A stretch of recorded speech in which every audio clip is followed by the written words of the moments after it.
d'intrigantes bulles de plasma semblent flotter autour des pyramides de Gizeh. Bien que cela puisse paraître étrange, clarifions immédiatement une chose. Il n'y a rien ici de surnaturel ni d'extraterrestre. Les bulles de plasma représentent des anomalies atmosphériques qui prennent naissance dans une couche spécifique de l'atmosphère terrestre appelée ionosphère. Cette enveloppe invisible entoure notre planète et s'étend sur une altitude approximative de 80 à 650 km, frôlant la limite de l'espace. Dans cette région, le Soleil, véritable fourneau céleste, chauffe les gaz et les transforme en particules électriquement chargées que l'on nomme plasma. Voici l'aspect captivant. Pendant la nuit, notamment près de l'équateur, ces particules subissent des perturbations. Lorsque certaines d'entre elles disparaissent simultanément en grande quantité, cela donne naissance à une bulle de plasma. Imaginez une vaste poche où le plasma est absent ou fortement réduit. Cependant, pour mériter l'appellation de bulle de plasma, le phénomène doit se manifester à une échelle considérable, avoisinant généralement les 100 km de diamètre. Si vous envisagez déjà un voyage en Égypte, jumelles en main pour inspecter les sommets des pyramides, sachez que ces bulles de plasma sont invisibles à l'œil nu. Elles se forment bien au-dessus de nos têtes. Hors de portée de notre vue, les scientifiques doivent recourir à des instruments spécialisés, tels que le radar ionosphérique de haute latitude, l'ARID, pour les détecter. Cet équipement de pointe permet d'étudier en temps réel le déplacement et la formation des bulles de plasma, un processus qui peut, par ailleurs, être déclenché par des tempêtes solaires. Cela nous conduit à novembre 2023, moment où une tempête solaire remarquable s'est produite.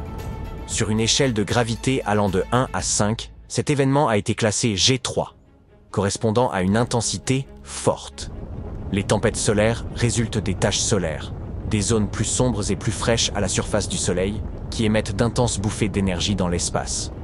Ces éruptions ont engendré plusieurs tempêtes géomagnétiques sur Terre. Bien que cela puisse évoquer des scénarios catastrophiques, l'impact sur notre quotidien a été relativement limité. En réalité, ce fut une excellente nouvelle pour les passionnés d'astronomie, car la tempête solaire a donné naissance à des aurores spectaculaires, visibles jusqu'en Grèce et en Turquie. Cependant, cette tempête particulière de 2023 a également entraîné une autre conséquence remarquable. Elle a produit la plus grande bulle de plasma jamais enregistrée par le LARID. Ce phénomène, d'une ampleur inédite, s'étendait sur des régions aussi reculées que les pyramides d'Égypte et les îles Midway dans l'océan Pacifique. Une telle distance est impressionnante, et ce phénomène représente un enjeu crucial pour la science. Les bulles de plasma posent en effet une menace croissante pour les technologies modernes.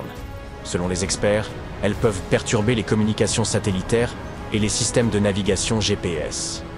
Ainsi, si vous utilisez Google Maps ou Waze et qu'ils perdent soudainement votre localisation, une bulle de plasma pourrait en être la cause.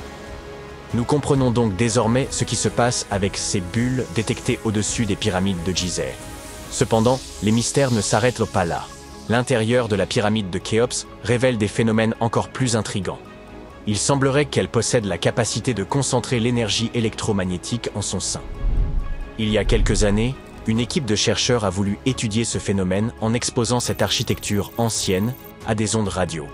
Ces ondes, semblables à celles utilisées par nos téléphones mais beaucoup plus longues, atteignent jusqu'à 600 mètres.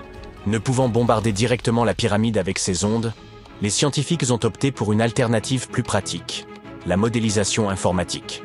Grâce à ces simulations, les chercheurs ont mis au jour une découverte stupéfiante.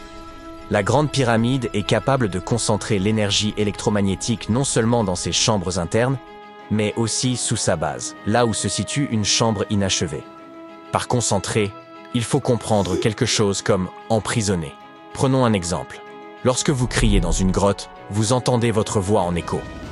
Les ondes sonores ne se dissipent pas immédiatement. Elles rebondissent et se focalisent.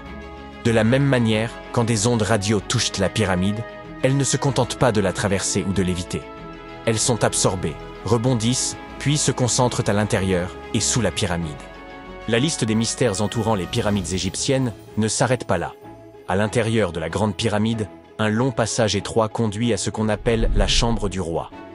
Située au cœur même de la structure, cette pièce est supposée avoir abrité la dépouille du pharaon Khéops, le souverain à l'origine de cette construction, dont le règne remonte à plus de 4000 ans. Lorsque l'on pénètre dans la chambre du roi, deux éléments frappent immédiatement. L'acoustique remarquable du lieu et sa structure massive, intégralement revêtue de granit rouge. Ces deux caractéristiques semblent désormais reliées selon les conclusions de certains scientifiques. En effet, ils suggèrent que la chambre du roi pourrait capter ou amplifier l'énergie sonore provenant des autres parties de la pyramide. Autrement dit, cette salle aurait été spécifiquement conçue pour intensifier le son d'une manière unique à l'intérieur de l'édifice. Pour vérifier cette hypothèse, les chercheurs ont réalisé une expérience en chantant dans la chambre de la reine, située juste en dessous de la chambre du roi. Le résultat fut surprenant. La musique n'était pas perceptible dans les pièces souterraines inférieures, mais résonnait de façon claire et puissante dans la chambre du roi. Une hypothèse pour expliquer ce phénomène repose sur le type de pierre utilisé dans la chambre du roi, le granit rose. Ce matériau est reconnu pour ses propriétés piézoélectriques, ce qui signifie qu'il peut absorber l'énergie de son environnement, comme les vibrations sonores, et la transformer en énergie électrique. Cela implique que l'acoustique particulière de la chambre ne dépend pas seulement de sa forme, mais aussi du rôle actif joué par le granit dans l'amplification et la concentration des ondes sonores. Ces découvertes, selon les scientifiques, ouvrent de nouvelles perspectives de recherche sur les potentialités de la pyramide. Les anciens Égyptiens auraient-ils été capables d'exploiter l'énergie produite par les ondes sonores ou les vibrations naturelles de la Terre? Bien que cela puisse sembler improbable, les propriétés piézoélectriques du granit, bien documentées par la science moderne, rendent cette hypothèse plausible. Peut-être n'avons-nous fait qu'effleurer les véritables capacités des pyramides. Et si cela ne suffisait pas, d'autres éléments intrigants méritent notre attention, notamment l'emplacement parfait des pyramides. Il semble que leur constructeur ait aligné la pyramide de Khéops sur les points cardinaux, avec une précision quasi parfaite par rapport aux directions nord, sud, est et ouest.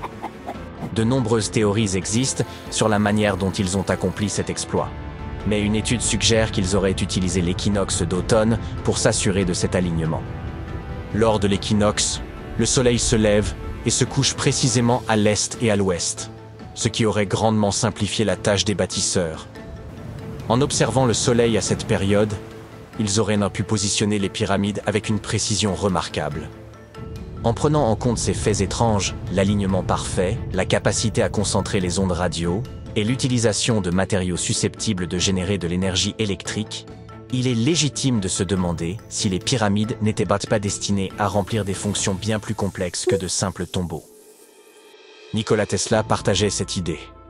On raconte que l'inventeur et ingénieur célèbre nourrissait une fascination pour les pyramides égyptiennes et se demandait si elles pouvaient être des transmetteurs d'énergie géants. Selon lui, leur forme et leur position auraient pu les transformer en générateurs colossaux, capables de produire une énergie gratuite et illimitée.